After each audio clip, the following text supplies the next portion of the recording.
At level 4, okay, let's see, at level 3, he gains his final skill that puts the Steelbreaker Blade into play, gives him 1 SP until end of turn, which, the thing is, like, I never seen anyone actually utilize the rusher of the Steelbreaker Blade because it takes so much mana. Yeah. Most people just use it and then use it on the next turn, so I guess the 1 SP can still help, like when someone attacks it you activate it, but the whole point of him was that you left mana up and then you use it at the end of the opponent's turn, and I don't think giving up or gaining 1 extra life to block from the 1 SP is gonna change how people play him. So in most cases the ability is not gonna become any better. And Yeah, it's not that great. It's mostly the HP upgrades for this one. You have this draw 2 cards, and now it's only 1 damage to your hero. Yeah. So that's like an extra HP. I mean, that's probably his most useful skill. He isn't played that much, but when he is played, it's mostly for the draw 2 cards. At level 5 though, his final skill actually becomes useful because it gives you a PSP 1/1. Yep. So now even if you don't have the mana to use the Steelbreaker Blade, you can at least attack with your hero for 1. Yeah, it can be great. It can be great because you can attack with, well, mostly when you play this kind of hero, you have item weapons, so you actually attack with your weapon, and then you can use this 6th mana, activate him again, and then try to go for more damage. Could be useful. Yep, could be.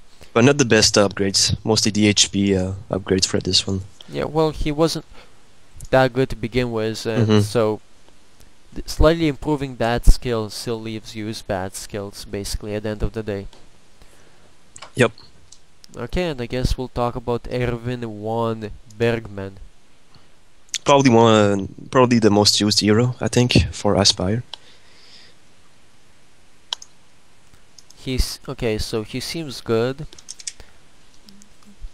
At level... Okay, so at level 3 he gains a massive upgrade. I mean level 2. Which is his level 2 skill activates the hero, so you increase the bonus points and you can still use it, since it's only 2 mana. Chances are you will have the mana to use it. Yep. So that's actually really good. I don't think there's any difference between level 2 and 3. I don't see any though. But yeah, I don't see anything either. It's kind of lame. And level 4 you gain 1 HP. Yep. And level 5, I mean, the 3rd skill is kind of useful. It's not that it's bad, but in most cases, like, basically what it does is lets you leave 3 mana up, and then use it at the end of the opponent's turn to surprise him. But I don't think it's gonna be, and I mean, it provides a nice option. So, but it's not something that you would play this hero for. It's not like game breaking in any way. Agreed. But since for red, leaving 3 mana up is not that big a deal. He still has 21 HP. 21 is the biggest, the highest HP, I think, for all new heroes level 5. And he had always like the +1 HP compared to the others at 19 as well, before the updates. And I don't think it's that good because most weapon of Aspire are around 3 mana, so it may be not 2 going or 3 mana. Yeah. So you rarely will save the mana, and yeah, but I'm fine with that being a skill because it basically gives you options in the right situations, and it's not like a key part of his kit. Agreed. My problem is that he doesn't gain anything between level 3 and level 4. I mean level 2 and level 3. Which is really lame. Yeah. Yeah, he really doesn't get anything. Oh no, he does. Actually, he gains... Okay, we missed it. Okay. Between level 2 and level 3, he actually gains a big bonus to his 2nd skill.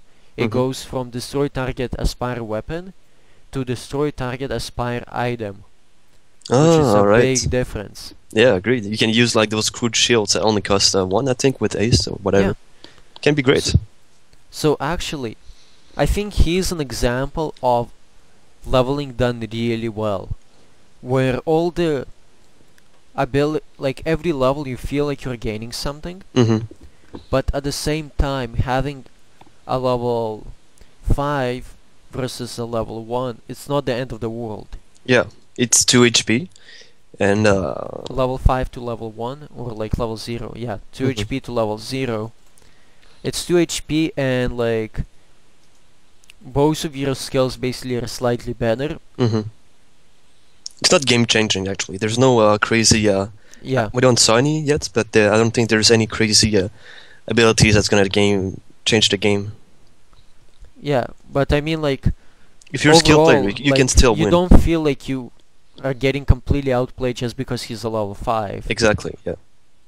So, like, he's a really good example of, like, you know, subtly providing a bit more utility as you level without being backwards, as in some levels being worse than previous levels, Yep. or being overpowered in any way, shape, or form. So, good upgrades each level. Yep.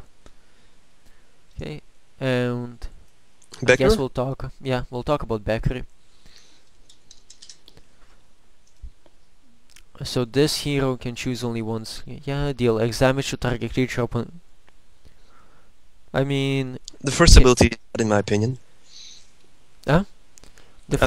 Yeah. Everyone uses him for the second ability. Yep.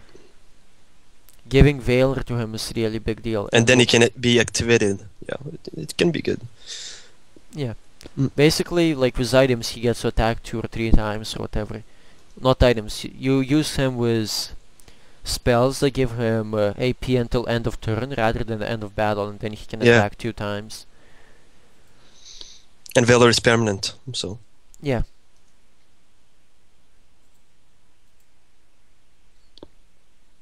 At level 2, he gets a new ability, which could be useful at some point. Yeah, which I like.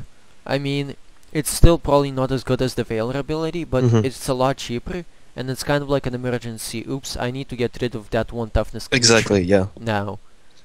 And 2 mana is a reasonable cost to pay for that. Agreed. And between level 2... What changes between level 2 and 3? Probably the first skill. Let me see. You can't use the skill on your turn, okay, but now so you can use it to your turn. Well, whatever. Okay, so that's fine. Yeah, it's a bit different. Can be used to control more of the battlefield. Yep. Level 4, of course, he gets 20 HP. Yep. And level 5... See, this I don't like.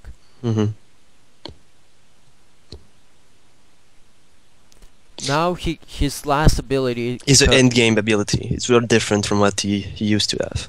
Yeah, because now, first of all, you don't have to choose between Veiler or the bonus AP. Now you actually get 2 AP and Veiler. Until the end of turn, though, but yeah, still. Okay, so... It's not permanent this time, but it's still... Yeah, it can be good endgame. But it's... I don't know. I prefer if they just maybe made his third ability cost only 1 mana or something.